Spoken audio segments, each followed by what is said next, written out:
이 비싼 걸 에, 어디서 구하셨어요? 이 여자 약초꾼의 이야기를 듣고 왜 놀란 표정일까요? 비싼 약재라니 이게 무슨 일일까요? 나 사실요 요즘 사업이 좀 어려워서 자금이 필요한데. 이 땅은 내 땅이에요. 이 여자 남편에게 왜 차갑게 굴까요? 살면서 한 번쯤 이런 생각을 해보신 적 있으신가요? 나는 왜 이렇게 열심히 사는데 왜 내 삶은 나아지지 않는 걸까? 누군가의 아내로, 누군가의 엄마로, 누군가의 며느리로. 이름 대신 역할로 불리며 살아온 세월. 내가 원하는 게 뭔지도 잊은 채 그냥 하루하루를 버텨온 날들. 그런데 어느 날 갑자기 그 모든 걸 바쳤던 사람이 등을 돌립니다. 30년이 짐가방 하나로 끝납니다. 하지만 이 이야기는 거기서 끝나지 않습니다. 버려진 자리에서 아무도 거들떠보지 않던 낡은 땅에서 한 여자가 다시 시작합니다. 넘어진 자리가 일어서는 자리가 되는 이야기. 내 이름을 되찾는 이야기. 끝까지 함께 해주세요. 무료로 눌러주실 수 있는 구독과 좋아요, 여러분의 작은 손길이 제게는 정말 큰 힘이 됩니다. 오늘 이야기 끝까지 들어주시고 마음에 남는 부분이 있으셨다면 댓글로 한 말씀 남겨주세요.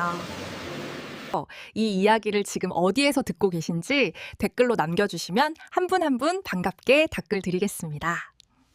나는 내 이름을 잊고 살았다. 50여 년을 살면서 누군가 내 이름을 불러준 게 언제였는지 기억이 나질 않는다. 아이들은 엄마라 불렀고 남편은 야라 불렀고 시장 상인들은 아줌마라 불렀다. 김순옥. 세 글자. 그게 내 이름이었지만 그 이름이 불릴 때는 어딘가 서류에 도장을 찍을 때뿐이었다. 순옥이 남편 이태수를 만난 건 22살 봄이었다. 그 시절 이태수는 가진 거라고는 반짝이는 눈빛과 억센 손바닥뿐인 사내였다. 가방 공장에 다니던 그는 퇴근길마다 순옥의 집 앞 골목을 지났고 어느 날 용기를 내어 말을 걸었다. 저기요 아가씨. 저 좀 도와주실 수 있어요? 이 근처 버스 정류장이 어딘지 아세요? 거짓말이었다. 나중에 알고 보니 그 사내는 그 동네에서 3년째 살고 있었다. 하지만 순옥은 웃었다. 순진했으니까. 아니, 그 웃음이 좋았으니까. 두 사람은 2년을 연애했고 24세 결혼했다. 예식장도 아닌 동네 경로당을 빌려 작은 잔치를 했다. 피로연 음식은 순옥의 어머니가 새벽부터 나무를 묻히고 국을 끓여 차렸다. 신혼살림은 변두리 반지하 방 한 칸이었고 이불은 순옥의 친정에서 가져온 낡은 것이었다. 그래도 좋았다. 그 사람 곁이라면 어디든 좋다고 생각했다. 태수는 꿈이 많은 사람이었다. 순옥아, 나 언젠가는 내 사업할 거야. 두고 봐. 내가 꼭 당신 고생 안 시킬게. 그 말을 순옥은 믿었다. 의심 한 점 없이. 그래서 버텼다. 아이 둘을 낳고 기르면서도 남편 사업이 안 된다며 술 마시고 들어오는 밤에도 통장 잔고가 바닥을 보이던 날들에도 순옥은 일했다. 처음에는 동네 가방 공장에 다녔다. 재봉틀 앞에 앉아 하루 12시간씩 바느질을 했다. 손끝이 굳어 감각이 무뎌졌고 퇴근하면 손가락을 구부리기도 힘들었다. 그래도 월급날이면 봉투를 통째로 남편에게 건넸다. 당신이 잘 써. 나는 필요한 거 없어. 거짓말이었다. 겨울에 내복이 해져도 새 것을 사지 않았다. 아이들 학원비를 대느라 자신의 치과 치료는 몇 년씩 미뤄뒀다. 그러는 사이 어금니 하나가 빠졌고 그 자리에 바람이 들어오는 겨울이면 혼자 이불 속에서 조용히 얼굴을 찡그렸다. 공장이 문을 닫던 날 순옥은 하루도 쉬지 않고 식당 일을 시작했다. 새벽 5시에 일어나 육수를 끓이고 점심 장사를 마치고 설거지를 하고 저녁 장사를 준비했다. 손이 항상 젖어 있었다. 겨울엔 손등이 터져 피가 났고 여름엔 주방 열기에 얼굴이 달아올라 퇴근할 무렵엔 온몸이 땀으로 흠뻑 젖어 있었다. 그 사이 태수의 사업은 실패에 실패를 거듭했다. 인쇄소, 철물점, 납품 대행업. 그때마다 순옥의 돈이 들어갔다. 처음엔 몇백만 원이었던 빚이 어느 순간 수천만 원이 되어 있었다. 채권자들이 집으로 전화를 걸어왔고 어떤 날은 현관문 앞에 사람이 서 있었다. 아이들이 학교에서 돌아오기 전에 그 사람들을 돌려보내려고 순옥은 몇 번이나 무릎을 꿇었다. 그때마다 태수는 말했다. 이번엔 진짜야. 이번엔 될 거야. 순옥은 고개를 끄덕였다. 그 말이 믿기지 않게 된 지 이미 오래였지만 그래도 끄덕였다. 왜냐면 그 말을 믿는 것 외에 다른 선택지가 없었으니까. 가족을 지키는 방법이 그것뿐인 것 같았으니까. 당신만 믿고 살았다. 이 말은 순옥이 스스로에게 해준 말이었다. 남편에게 하는 말이기도 했지만 사실은 흔들리려는 자신을 붙잡기 위한 주문이었다. 당신만 믿고 살았다. 그러니까 이 길이 맞다. 그러니까 버텨야 한다. 식당 일이 끝나면 청소 일도 했다. 아파트 단지 복도 청소를 맡았다. 이른 아침 사람들이 출근하기 전에 빗자루를 들고 계단을 내려갔다. 어떤 날은 누군가 버린 음식물 봉투가 터져 있었고 어떤 날은 취객이 토해놓은 것을 닦아냈다. 마스크를 쓰고 허리를 굽혀 청소하면서 문득 이 복도 중 어느 집에 자신보다 편한 사람이 있을까 생각했다. 아마 다들 힘들겠지. 나만 힘든 건 아니겠지. 그렇게 생각하면 조금 괜찮았다. 주말엔 시장에 좌판을 폈다. 친정 어머니가 텃밭에서 기른 채소를 가져다 팔았다. 깻잎, 상추, 고추, 호박. 한 봉지에 1,000원, 2,000원. 하루 종일 앉아 팔아도 몇만 원이 되지 않는 날이 대부분이었다. 그래도 앉아 있었다. 빈손으로 집에 돌아가기가 싫었다. 아이들은 자라면서 말이 없어졌다. 큰애 민주는 고등학교 때부터 방에서 잘 나오지 않았고 작은애 지연은 엄마를 보는 눈빛이 측은한 것 같아 오히려 순옥의 마음을 더 아프게 했다. 아이들에게 가난을 대물림하지 않으려고 일했는데 정작 아이들 곁에 있어줄 시간이 없었다. 운동회도 못 갔다. 입학식도 못 갔다. 민준이 처음 100점을 받아온 날 순옥은 일터에 있었다. 아이는 식탁 위에 시험지를 올려두고 잠들어 있었다. 순옥은 자정이 넘어 집에 돌아와 그 시험지를 보고 소리 없이 울었다. 아이를 깨우고 싶었지만 깨우지 않았다. 내일 아침에 잘했다고 안아줘야지. 그렇게 생각했는데 다음 날 아침 순옥은 또 새벽에 나가야 했다. 그렇게 10년이 지났다. 그리고 어느 순간부터 태수의 사업이 풀리기 시작했다. 처음엔 작은 거래처 하나였다. 포장재 납품을 맡게 됐다는데 그게 생각보다 잘 됐다. 다음엔 2곳, 3곳으로 늘었다. 직원이 생겼고 사무실을 얻었고 2년 뒤엔 공장을 임대했다. 집도 이사했다. 반지하에서 빌라로, 빌라에서 아파트로. 순옥은 좋았다. 드디어 됐다고 생각했다. 내가 버텨온 보람이 있다고. 이제 좀 쉬어도 되겠다고. 그런데 이상했다. 아파트로 이사하고 나서 집안이 예전보다 더 조용해졌다. 태수는 사업이 바쁘다며 늦게 들어왔다. 술 냄새가 자주 났는데 회식이라고 했다. 핸드폰을 항상 뒤집어 놓았고 화장실에 들어갈 때도 들고 들어갔다. 어쩌다 눈이 마주치면 순옥을 보는 눈빛이 낯설었다. 처음엔 피곤한가 보다 했다. 사업이 커지면 스트레스도 클 테니까. 그래서 묻지 않았다. 원래 많이 묻는 편이 아니었으니까. 집에 오면 밥 차려놓고 뒤치다꺼리하고 늦게 들어오면 다시 데워놓고. 그게 순옥의 방식이었다. 그러던 어느 봄날이었다. 태수가 일찍 들어왔다. 소파에 앉아 있었다. 순옥이 주방에서 나왔을 때 남편의 얼굴이 이상하다는 걸 느꼈다. 표정이 없었다. 아니, 있었는데 단단히 굳어 있었다. 순옥아. 남편이 자신의 이름을 부른 게 얼마 만인지 그 자리에서 계산이 되지 않았다. 할 말 있어. 창밖엔 벚꽃이 지고 있었다. 늦봄의 꽃잎이 바람에 날려 창문에 붙었다가 떨어졌다. 순옥은 그 꽃잎을 보면서 이상하게도 가슴이 내려앉는 것을 느꼈다. 아직 아무 말도 듣지 않았는데 나는 아내가 아니라 버팀목이었구나. 그 생각이 남편의 말이 시작되기도 전에 먼저 왔다. 이혼하자. 2글자였다. 30년이 2글자로 끝났다. 순옥은 처음에 잘못 들은 줄 알았다. 그래서 멍하니 서 있었다. 주방에서 막 나오던 참이었고 손에는 아직 행주가 들려 있었다. 태수는 소파에 앉아 순옥을 똑바로 쳐다보지 않으면서 말했다. 벽을 보는 것 같기도 했고 창밖을 보는 것 같기도 했다. 어쨌든 순옥을 보지 않았다. 무슨 말이야? 순옥의 목소리가 나왔다. 생각보다 차분했다. 본인도 놀랐다. 울거나 소리를 지를 것 같았는데 그냥 낮고 평평한 소리가 나왔다. 말 그대로야. 이혼하자고. 태수가 그제야 순옥을 봤다. 그 눈빛이 낯설었다. 미안하다거나 죄스럽다거나 하는 표정이 아니었다. 그냥 결정을 내린 사람의 눈이었다. 이미 끝난 일을 통보하는 사람이. 왜? 그냥. 우리 오래됐잖아. 오래된 게 이혼 이유야? 태수가 잠시 말이 없었다. 그러다 천천히 입을 열었다. 사람이 생겼어. 방 안이 조용해졌다. 너무 조용해서 냉장고 돌아가는 소리가 들렸다. 베란다 밖에서 차 지나가는 소리가 들렸다. 아랫집에서 아이 우는 소리가 희미하게 들렸다. 순옥은 행주를 꽉 쥐었다. 얼마나 됐어? 2년. 2년. 순옥은 그 말을 머릿속에서 굴렸다. 2년이면 태수의 사업이 막 자리를 잡기 시작할 무렵이었다. 순옥이 드디어 됐다고 이제 쉬어도 되겠다고 생각했던 바로 그 시절이었다. 그때 이미 시작됐던 거였다.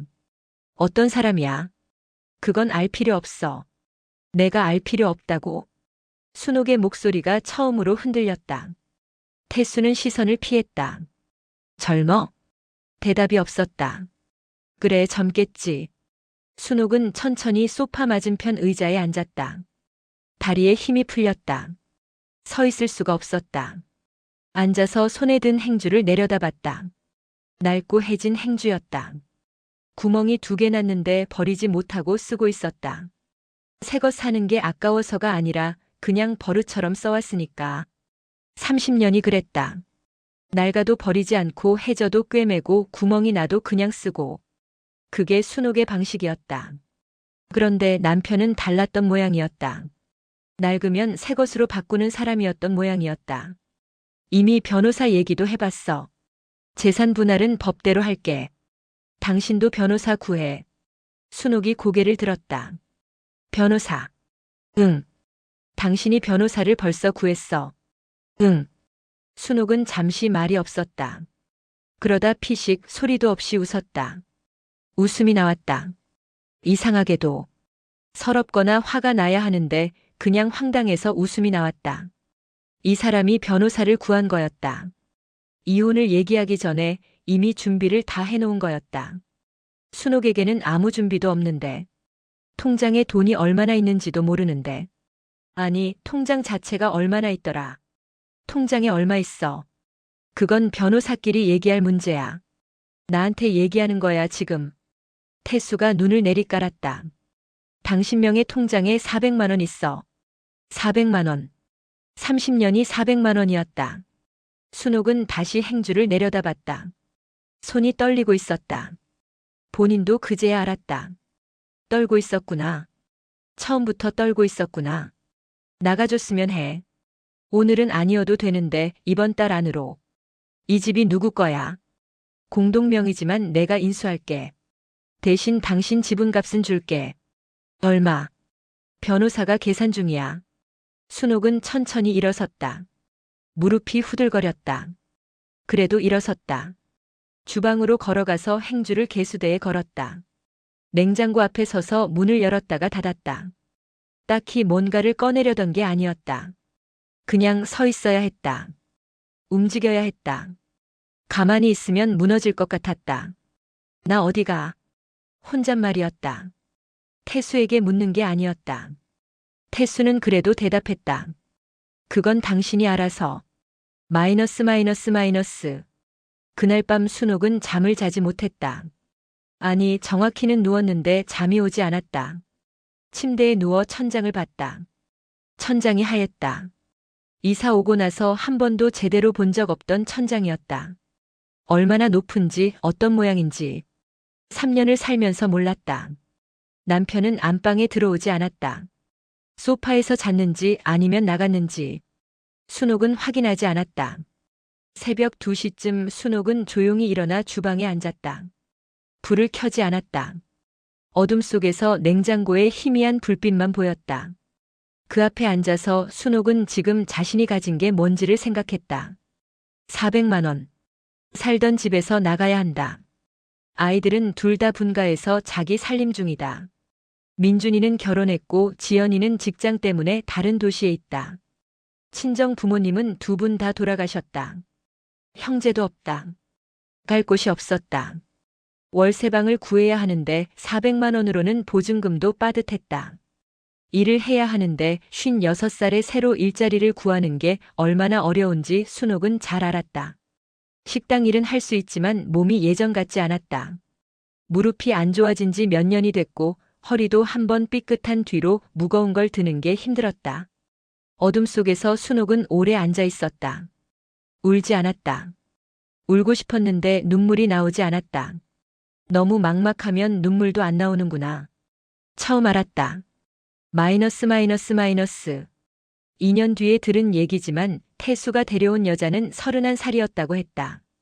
그 얘기를 전해준 건 태수의 오랜 지인이었는데 전화로 미안하다고 자기도 몰랐다고 했다. 순옥은 괜찮다고 했다. 실제로 그때는 괜찮았다. 이미 지나간 일이었으니까. 하지만 이혼 서류에 도장을 찍던 날은 달랐다. 변호사 사무실 책상 위에 서류가 놓여 있었다. 태수는 이미 도장을 찍은 상태였다. 순옥은 서류를 한참 들여다봤다. 이름이 2개 적혀 있었다. 이태수, 김순옥, 나란히. 30년을 나란히 살았는데 서류에서도 나란히 이름이 적혀 있는데 이게 끝이었다. 순옥은 도장을 찍었다. 손이 떨리지 않았다. 이미 다 떨었으니까. 떨게 남아있지 않았으니까. 변호사 사무실을 나오는데 비가 내리고 있었다. 우산이 없었다. 순옥은 처마 밑에 서서 비를 바라봤다. 옆에 아무도 없었다. 짐가방 하나가 발 옆에 있었다. 가져온 짐이 그게 전부였다. 30년치 살림 중에서 자기 것이라고 챙길 수 있었던 게 가방 하나였다. 빗소리가 컸다. 처마를 두드리는 빗소리가 그 순간 세상에서 가장 큰 소리처럼 들렸다. 30년이 이렇게 끝나는 거야. 순옥은 중얼거렸다. 누구에게도 아닌 그냥 빗속으로 흘려보내듯. 비가 대답하지 않았다. 당연했다. 순옥은 가방을 들었다. 그리고 빗속으로 걸어나갔다. 우산도 없이, 갈 곳도 없이, 그냥 서 있을 수가 없어서 걸었다. 순옥은 고시원에서 첫 달을 보냈다. 보증금 없이 들어갈 수 있는 곳이 거기뿐이었다. 월 35만 원. 폭이 좁아서 두 팔을 펼치면 양쪽 벽에 손이 닿았다. 창문은 있었지만 열면 옆 건물 벽이 보였다. 햇볕이 들어오지 않았다. 낮에도 형광등을 켜야 했다. 처음 문을 열고 들어갔을 때 순옥은 잠깐 그 자리에 서 있었다. 이 공간이 앞으로 자신이 사는 곳이라는 게 실감이 나지 않아서 여기 누우면 내 몸이 다 들어가긴 하나 하는 생각이 먼저 들었다. 들어갔다. 딱 맞았다. 머리맡과 발끝이 거의 벽에 닿을 듯 했다. 짐가방을 내려놓고 순옥은 침대에 누웠다. 천장이 낮았다. 손을 뻗으면 닿을 것 같았다. 실제로 뻗어봤다. 닿지는 않았다. 조금 멀었다. 그게 이상하게 다행이었다. 이튿날부터 일자리를 알아봤다. 식당, 청소, 마트 계산대, 공장 포장 작업. 이력서랄 것도 없었다. 그냥 나이와 연락처를 적어서 냈다. 56살. 전직 경력은 식당 보조, 청소 용역, 공장 재봉. 특기 사항은 없었다. 자격증도 없었다. 학력은 고졸이었다. 전화가 오지 않는 곳이 더 많았다. 마트 계산대는 나이 제한이 있었다. 공장은 야간 근무가 포함됐는데 무릎이 버텨줄지 자신이 없었다. 식당은 한 군데에서 연락이 왔는데 가보니 새벽 4시 출근이었다. 고시원에서 거기까지 버스로 1시간 반. 순옥은 그래도 하겠다고 했다. 사장은 순옥의 얼굴을 한번 훑어보더니 다음 주에 다시 연락 주겠다고 했다. 연락이 오지 않았다. 400만 원이 줄어들기 시작했다. 고시원 35만 원, 식비 하루 5천 원씩 교통비. 한 달에 50만 원 가까이 나갔다. 일이 없으면 8달이면 바닥이었다.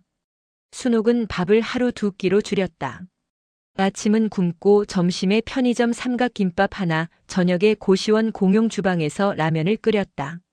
라면 한 봉지면 이틀은 됐다. 물을 많이 넣으면 됐다.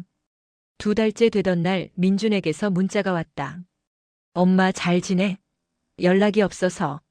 순옥은 한참 들여다봤다. 잘 지낸다고 썼다. 걱정하지 말라고 썼다. 보내고 나서 폰을 뒤집어 놨다. 눈물이 날 것 같아서. 잘 지내지 않는다는 걸 아들이 알게 되는 게 싫었다. 아들이 미안해할까봐. 아들 부부가 어색해질까봐. 지연이는 한 번 전화를 했다. 엄마, 나 이번 달 좀 힘들어서 용돈은 다음 달에 드릴게요. 순옥은 됐다고 했다. 내 걱정이나 해라 라고 했다. 딸은 그 말에 안심한 듯 전화를 끊었다. 순옥은 폰을 내려놓고 한동안 창밖 벽을 봤다. 3달째 접어들었다. 통장에 270만 원이 남아 있었다. 순옥은 숫자를 보며 계산했다. 5달. 5달 안에 뭔가 해결되지 않으면 그 다음엔 방법이 없었다. 어디서 빌릴 데도 없었다. 형제도 없고 친정 부모님도 안 계시고 가까운 친척도 없었다. 오래된 친구들은 있었지만 연락한 지 10년이 넘었다. 지금 와서 손 벌리기가 부끄러웠다. 어느 날 밤 순옥은 잠이 오지 않아 고시원 공용 공간에 나와 앉아 있었다. 형광등 아래 낡은 플라스틱 의자에 앉아서 멍하니 있었다. 새벽 2시였다. 다른 사람들은 다 자고 있었다. 조용했다. 형광등이 가끔 깜빡였다. 그때였다. 아무 이유 없이 문득 시아버지가 생각났다. 이태수의 아버지. 이씨 노인. 순옥은 그 어른을 아버지라고 불렀다. 태수와 결혼하면서부터 그렇게 불렀다. 충청도 산골 마을에 혼자 사셨던 분이었다. 어머니는 태수가 어릴 때 돌아가셨고 노인은 홀로 오래된 집을 지키며 살았다. 까다로운 분이 아니었다. 순옥이 명절에 내려가면 말없이 밥상을 받고 말없이 드시고 말없이 마당을 거니셨다. 말이 없는 분이었다. 대신 눈빛이 따뜻했다. 순옥이 설거지를 하고 있으면 마당에서 슬쩍 들여다보고 가셨다. 그 눈빛이 좋았다. 적어도 태수 가족 중에서 순옥을 사람으로 봐주는 건 그 어른 하나였던 것 같았다. 5년 전에 돌아가셨다. 노한이었다. 82살이었다. 순옥이 임종을 지켰다. 태수는 사업이 바쁘다며 임종 2시간 전에 도착했다. 순옥이 손을 잡고 있는 사이 노인이 눈을 감았다. 유언이랄 건 없었다. 다만 돌아가시기 며칠 전 의식이 흐릿한 상태에서 순옥의 손을 잡고 말씀하셨다. 집이 있다. 산 밑에. 거기 등기 있어. 챙겨. 순옥은 네 했다. 무슨 말인지 반쯤은 알아들었고 반쯤은 흘려들었다. 장례가 끝난 뒤 집을 정리하다 보니 낡은 봉투가 나왔다. 안에 등기부등본 한 장이 있었다. 집 주소가 적혀 있었다. 충청도 어딘가의 산골 마을. 순옥은 그걸 태수에게 줬다. 태수는 한 번 보고는 서랍에 넣었다. 거기 뭐가 있겠어 산속에.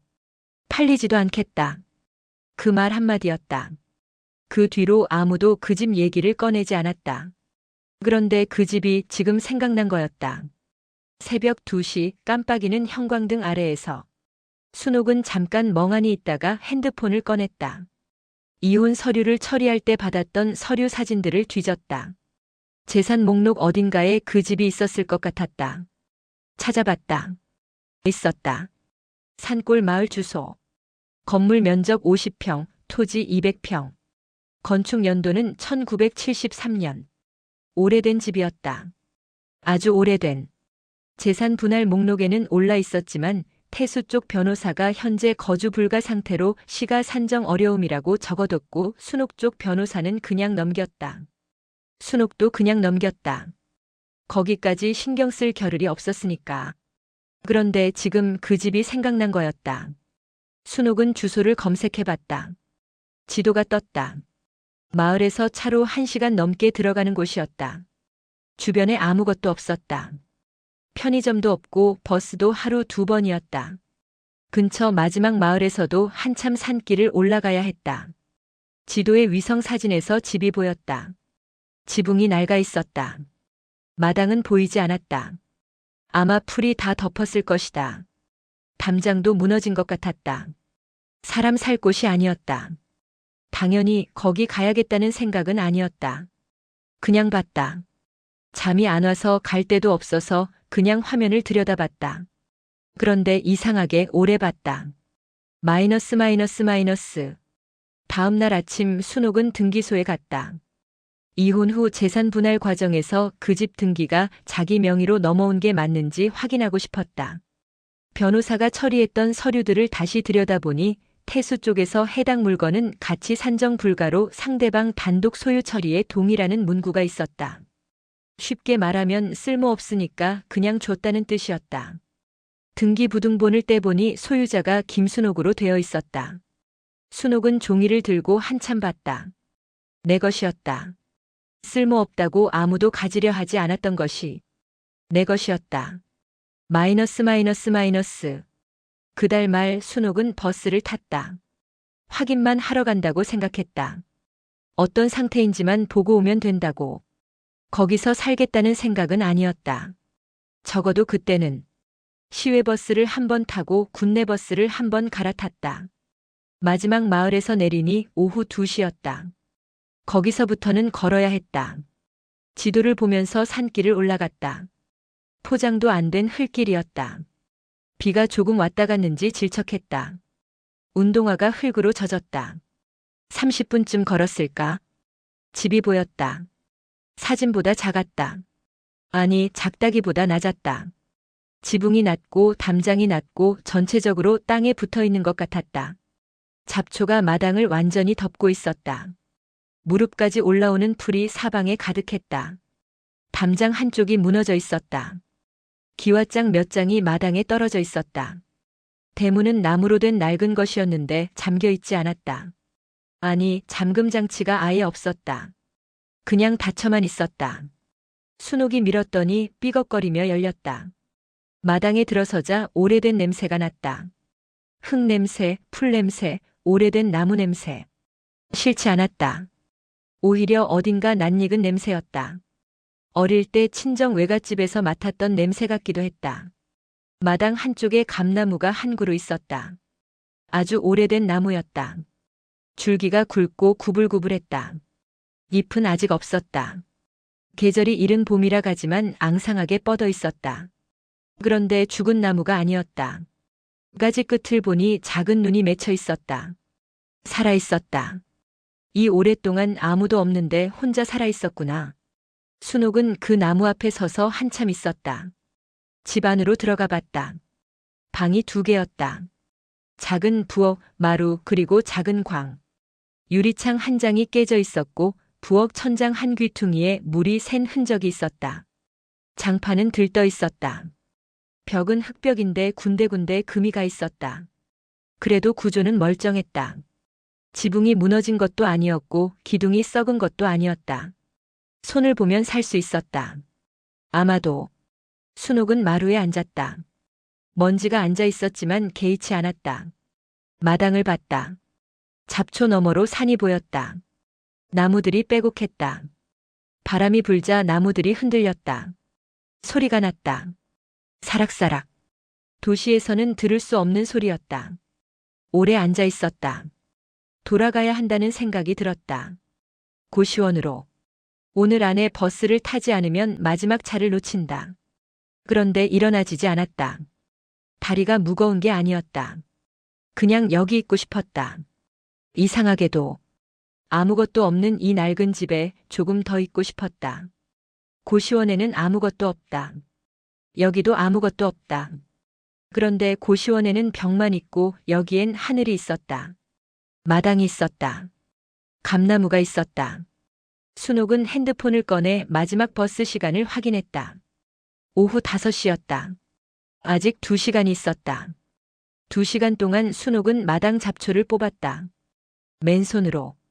장갑도 없이. 흙이 손톱 밑으로 들어왔다. 풀뿌리가 질겼다.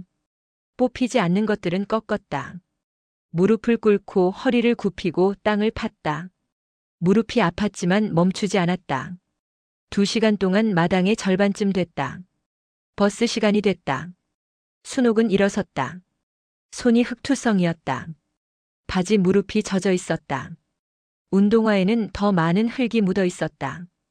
대문을 나서다가 순옥은 돌아봤다. 반쯤 정리된 마당. 아직 잡초가 남아있는 쪽. 그리고 감나무.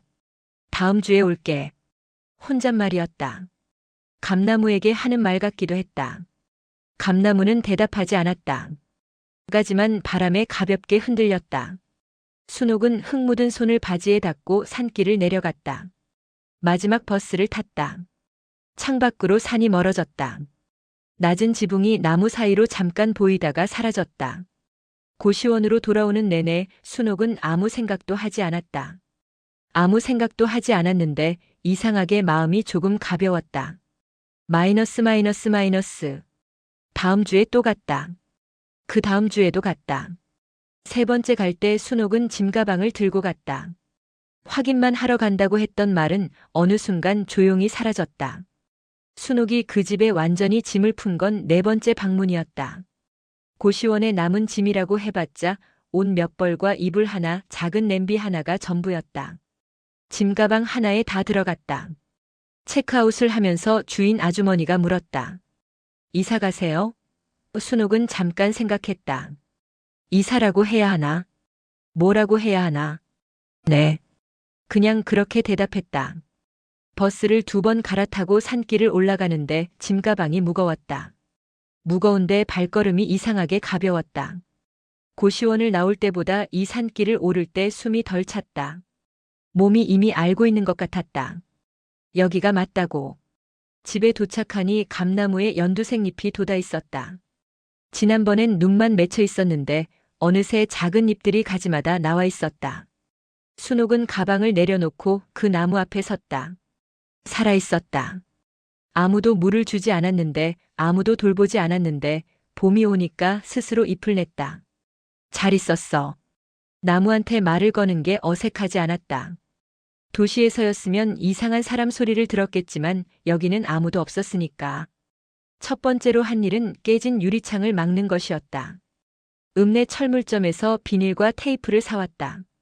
제대로 된 수리는 나중 일이고 일단 바람과 벌레를 막아야 했다. 천장에서 물 센 자리는 양동이를 받쳐뒀다. 들뜬 장판은 무거운 걸 올려놓아 눌렀다. 금간 흙벽은 건드리지 않았다. 건드리면 더 무너질 것 같아서.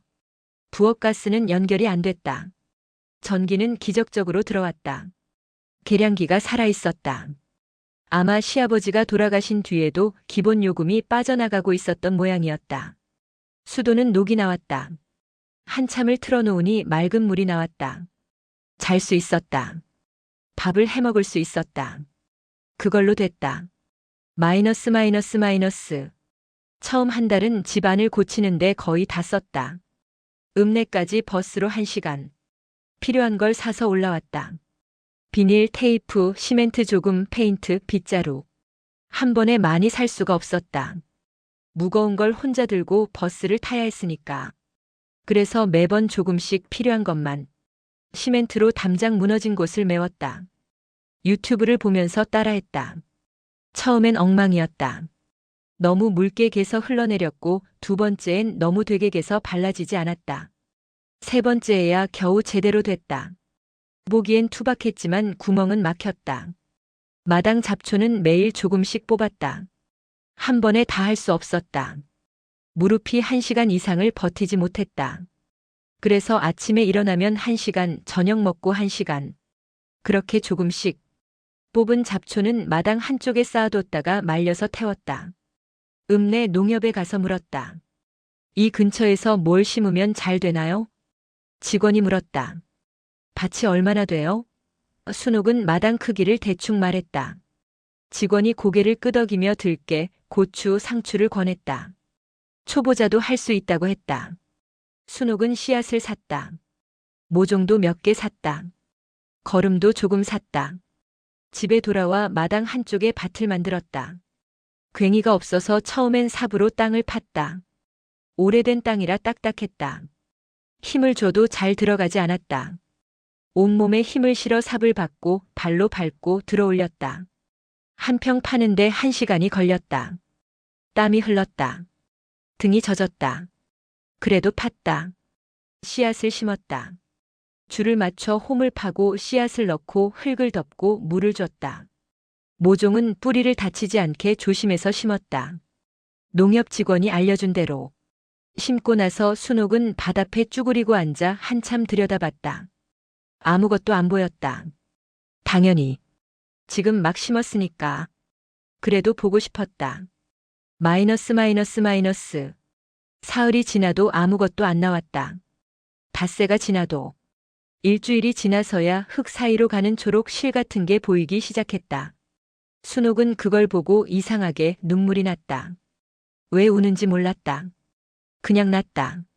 가는 초록 실 하나가 흙을 뚫고 나온 게 그게 그렇게 대단해 보였다. 내가 심었는데, 내가 물을 줬는데 내가 나왔구나. 그런 기분이었다. 순옥은 그날부터 아침마다 밭을 봤다. 일어나면 제일 먼저 마당으로 나가서 밭을 봤다. 어제보다 조금 더 자랐는지, 잎이 몇 장 더 났는지. 그걸 보는 게 하루의 시작이 됐다. 마이너스. 그런데 밭 한쪽에서 이상한 것들이 자라기 시작했다. 심은 것들 사이로 심지 않은 것들이 올라왔다. 처음엔 잡초인 줄 알았다. 마당을 정리할 때 다 못 뽑은 것들이 다시 올라오나 보다 했다. 뽑으려고 손을 뻗었는데 잠깐 멈췄다. 잡초치고는 잎 모양이 달랐다. 잡초는 보통 들쭉날쭉하게 생겼는데 이건 반듯했다. 잎 가장자리가 고르고 색도 진했다. 그리고 뭔가 향이 났다. 약한 향이었는데 손이 닿으면 더 강해졌다. 순옥은 일단 그냥 뒀다. 이게 뭔지 모르니까. 좋은 건지 나쁜 건지 모르니까. 뽑았다가 나중에 좋은 거였으면 아깝잖아. 그런 생각이었다. 특별히 기대를 한 것도 아니었다. 그냥 모르면 일단 두자. 그것들은 빠르게 자랐다. 옆에 심어놓은 상추나 들깨보다 훨씬 빠르게. 일주일 사이에 키가 2배가 됐다. 잎도 넓어졌다. 향은 더 강해졌다.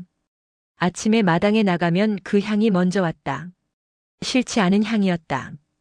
오히려 머리가 맑아지는 것 같은 향이었다. 한 포기가 2포기가 됐고 2포기가 4포기가 됐다. 밭 한쪽을 거의 다 차지하기 시작했다. 마이너스. 5월 중순이었다. 순옥이 마당에서 일을 하고 있는데 산길 쪽에서 사람 소리가 들렸다. 올라오는 사람이 있었다. 드문 일이었다. 이 산길로 사람이 올라오는 일은 거의 없었다. 가끔 등산객이 길을 잘못 드는 경우가 있었는데 그런 것 같기도 했다. 대문 앞에 50대 남자가 서 있었다. 등산복을 입고 있었는데 등산을 하러 온 사람 같지는 않았다. 가방도 없었고 배낭도 없었다. 그냥 평상복에 등산화를 신은 사람이었다. 여기 사람이 계셨군요. 실례지만 혹시 이 마당에 자라는 것들 좀 봐도 될까요? 순옥은 경계하면서 물었다. 왜요? 남자가 대문 너머로 밭 쪽을 가리켰다. 저기 저 식물 때문에요. 올라오다가 보여서요. 냄새가 나길래. 순옥이 돌아봤다. 이름 모를 그 식물들. 넓은 잎, 진한 초록, 독특한 향. 저게 뭔지 아세요? 남자가 천천히 안으로 들어와서 식물 앞에 쪼그려 앉았다. 잎을 조심스럽게 만져보고 줄기를 살펴보고 향을 맡았다. 한참을 그러고 있었다. 그러다가 고개를 들고 순옥을 봤다. 어디서 구하셨어요, 이거? 그냥 저절로 났어요. 제가 심은 게 아니에요. 남자가 잠시 말이 없었다. 그러다 일어서면서 말했다. 이게 얼마인지 아세요? 순옥은 모른다고 했다. 남자가 말한 가격을 들었을 때 순옥은 잘못 들었다고 생각했다. 그래서 다시 물었다. 한 포기예요? 한 근이요. 건조 중량으로. 순옥은 밭을 봤다. 포기를 셌다. 어림잡아도 수십 포기였다. 한 포기에서 나오는 양이 얼마인지는 몰랐지만 머릿속에서 숫자가 굴러가기 시작했다. 손이 조금 떨렸다. 이게 뭔데요? 남자가 식물 이름을 말했다. 순옥이 처음 듣는 이름이었다. 깊은 산속 그늘진 곳에서 자라는 희귀 약용 식물이라고 했다. 한방에서 쓰이는데 재배가 워낙 까다로워 자연산이 대부분이고 자연산은 점점 귀해지고 있다고 했다. 재배를 시도하는 농가가 없지 않지만 성공률이 낮다고 했다. 여기 토양이 특이해요. 그리고 그늘이 적절하고 이 감나무가 한몫했을 것 같은데.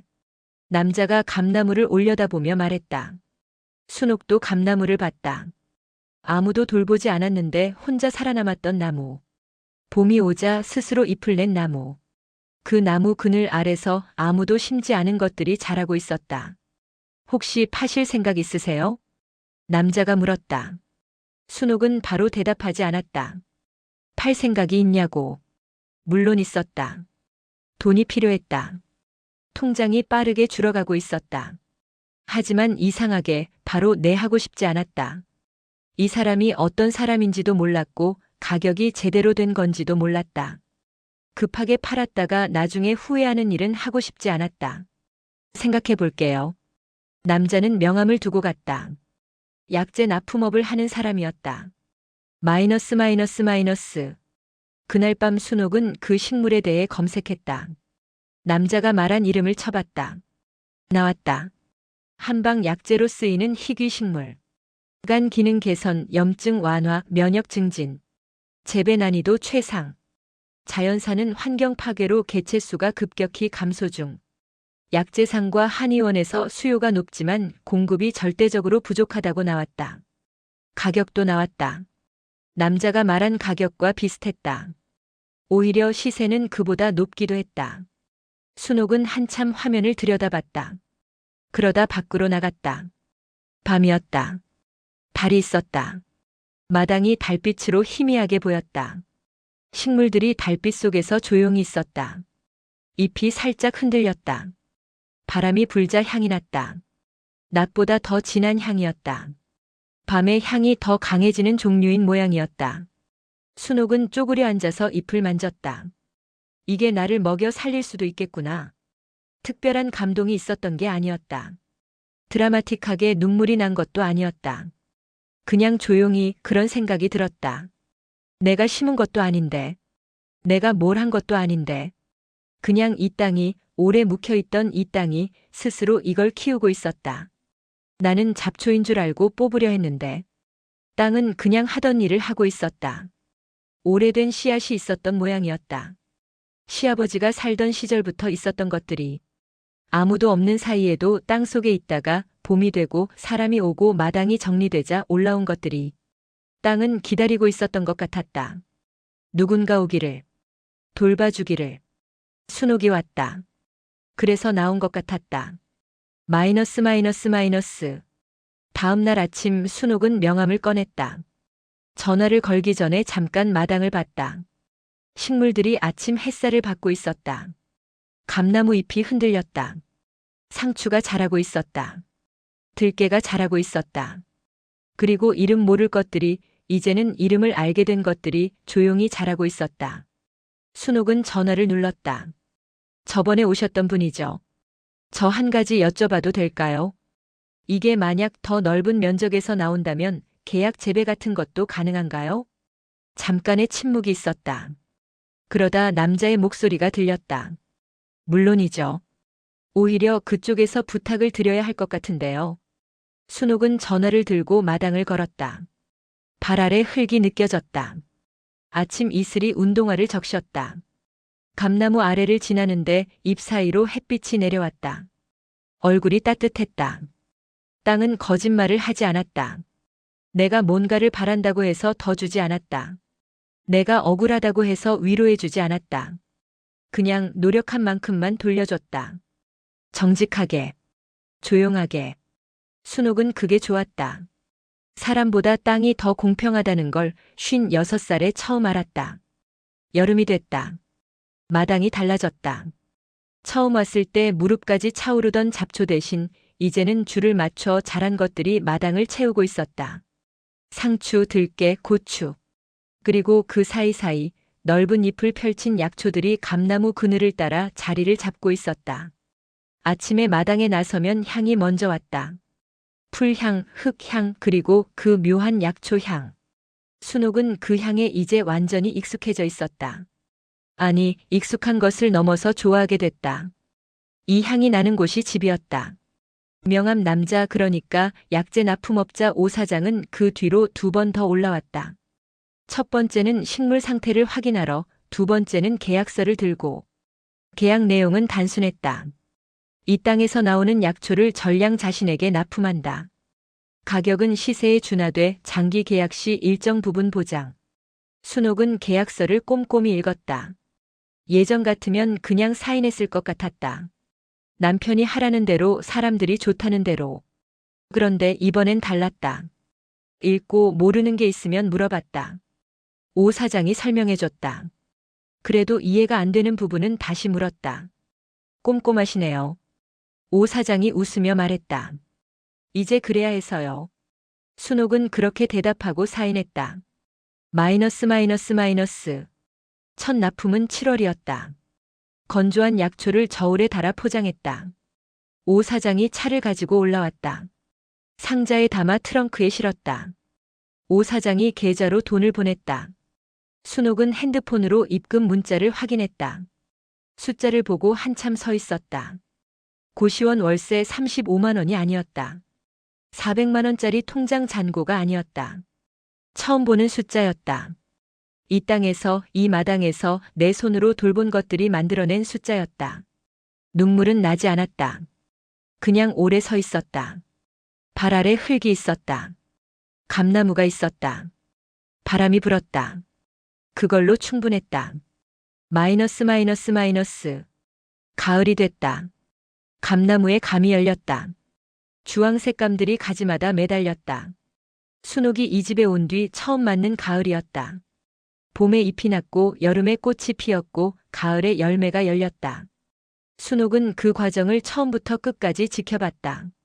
당연한 자연의 순서였지만 당연한 게 당연하게 느껴지지 않았다.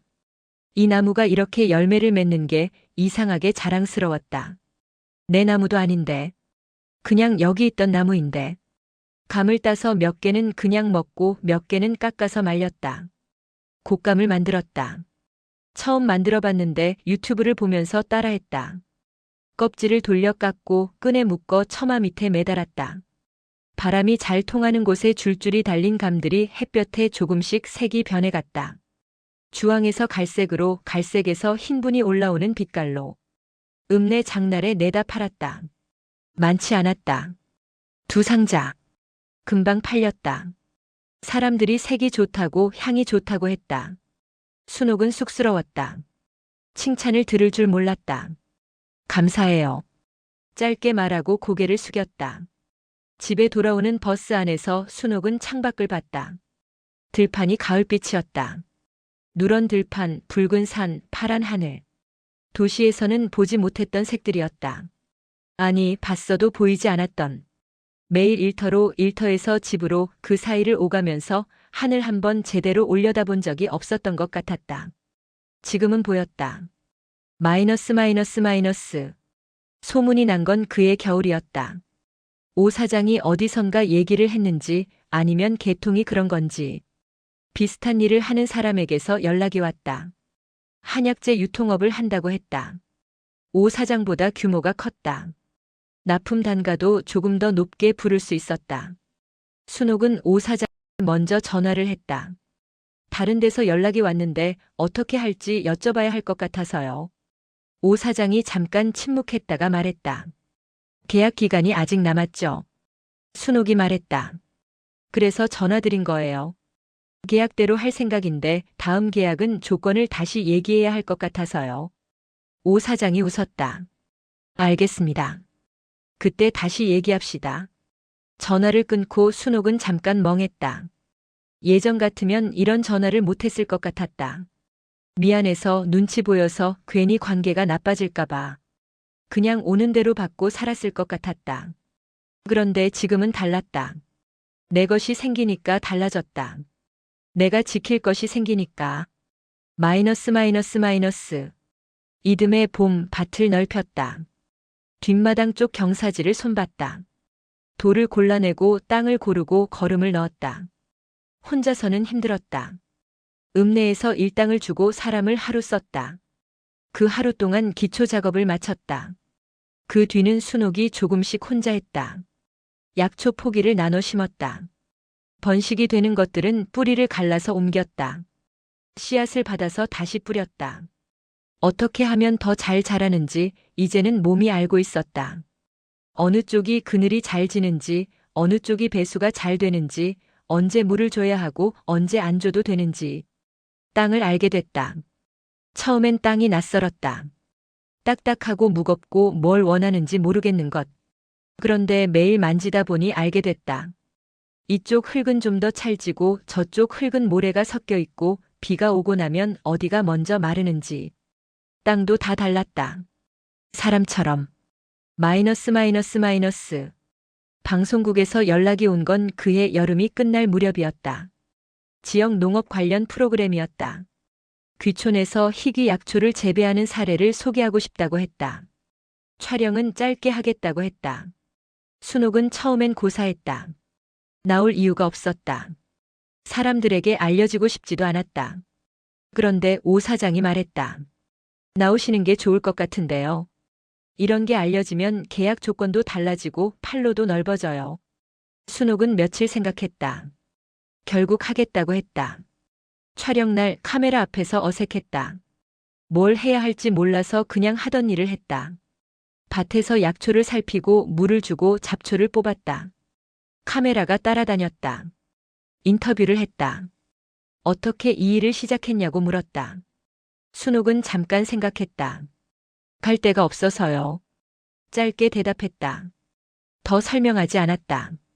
PD가 좀 더 말해달라고 했다. 순옥은 잠깐 마당을 봤다가 다시 카메라를 봤다. 그냥 여기밖에 없었어요. 그래서 왔는데 땅이 저를 먹여 살려줬어요. 그게 다였다. 방송이 나가고 나서 연락이 왔다. 한약재 쪽에서도 귀농 카페 쪽에서도 심지어 다른 방송국에서도.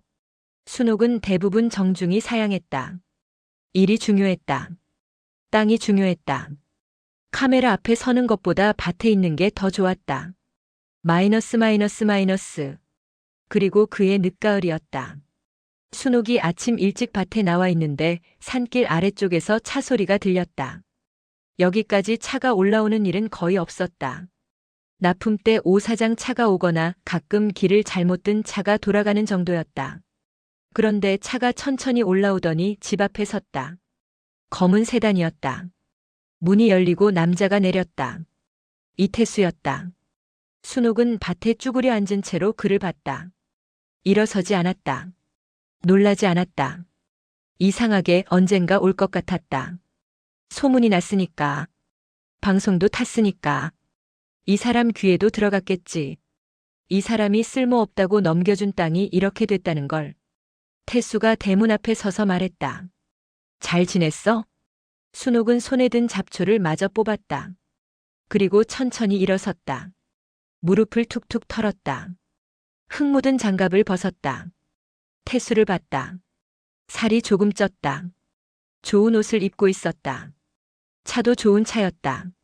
사업이 잘 되고 있는 모양이었다. 표정은 뭔가 불편해 보였다. 순옥은 그 표정을 알았다. 뭔가를 원하는데 어떻게 꺼내야 할지 모를 때 짓는 표정. 무슨 일이에요? 그냥 어떻게 사나 싶어서. 잘 살고 있어요. 소문 들었어. 여기서 약초 재배한다고. 방송도 탔다고. 순옥은 대답하지 않았다. 태수가 마당을 둘러봤다. 약초들, 감나무, 정돈된 밭. 깔끔해진 담장. 눈이 이리저리 움직였다. 땅이 꽤 됐네. 네. 뒤쪽도 쓰고 있어? 네. 태수가 잠깐 머뭇거리다가 말했다. 나 사실 요즘 사업이 좀 어려워서 자금이 필요한데. 순옥은 조용히 그를 봤다. 이 땅 말이야 아버지가 남긴 거잖아. 원래 우리 집 것인데. 반반 나눠야 하는 거 아닌가 싶기도 하고. 아니면 내가 지분을 살 수도 있고. 말이 끝났다. 바람이 불었다. 약초 향이 났다. 감나무 잎이 흔들렸다. 어디선가 새소리가 났다. 순옥은 그 소리들을 들으면서 잠깐 있었다. 화가 나지 않았다. 황당하지도 않았다. 그냥 참 이 사람답다 하는 생각이 들었다. 30년을 같이 살았으니까 알았다. 이 사람은 언제나 이랬다. 필요할 때 나타나고 없어질 때 없어지는 사람이었다. 이태수 씨. 순옥이 말했다. 이름을 불렀다. 오랜만이었다. 아니, 처음인 것 같기도 했다. 결혼하고 이름을 부른 적이 있었나? 기억이 나지 않았다. 이 땅은 내 땅이에요. 태수가 순옥을 봤다. 이혼할 때 당신이 넘긴 거예요. 쓸모없다고. 가져가라고. 그래서 내가 가졌어요. 그게 계약이었고 그게 법이었어요. 뒤집을 수 없어요. 그게 아니라 내가 말하는 건. 그리고 순옥이 말을 자르지 않았다. 그냥 이어서 말했다. 목소리가 높아지지 않았다. 낮고 평평했다. 당신 자리도 없어요. 여기. 태수가 순옥을 봤다. 뭔가 말하려다가 멈췄다. 순옥의 눈빛이 예전과 달랐다. 흔들리지 않았다. 설득당할 것 같지 않았다. 그 눈빛을 보고 태수는 아마 알았을 것이다. 이 사람은 더 이상 예전 순옥이 아니라는 걸. 가세요. 순옥이 말했다. 태수는 잠깐 더 서 있다가 돌아섰다. 차 문을 열고 탔다. 엔진 소리가 났다. 차가 천천히 산길을 내려갔다. 순옥은 차가 완전히 사라질 때까지 그 자리에 서 있었다. 차가 사라졌다. 순옥은 돌아섰다. 밭이 있었다. 약초들이 있었다. 감나무가 있었다. 흙이 있었다. 순옥은 다시 장갑을 꼈다. 쭈그려 앉았다. 잡초를 뽑기 시작했다. 손 아래 흙이 부드러웠다. 아침 햇살이 등에 따뜻했다. 바람이 불었고 향이 났다. 순옥은 일을 했다. 그냥 언제나 그랬던 것처럼. 마이너스 마이너스 마이너스. 사람은 나를 버렸지만 땅은 나를 키웠다. 그 말을 순옥은 누구에게도 하지 않았다. 방송 인터뷰에서도 오 사장에게도 아이들에게도. 그냥 마음속에 있었다. 말로 꺼내면 작아질 것 같았다. 이 땅이, 이 감나무가, 이 향이 있으면 됐다.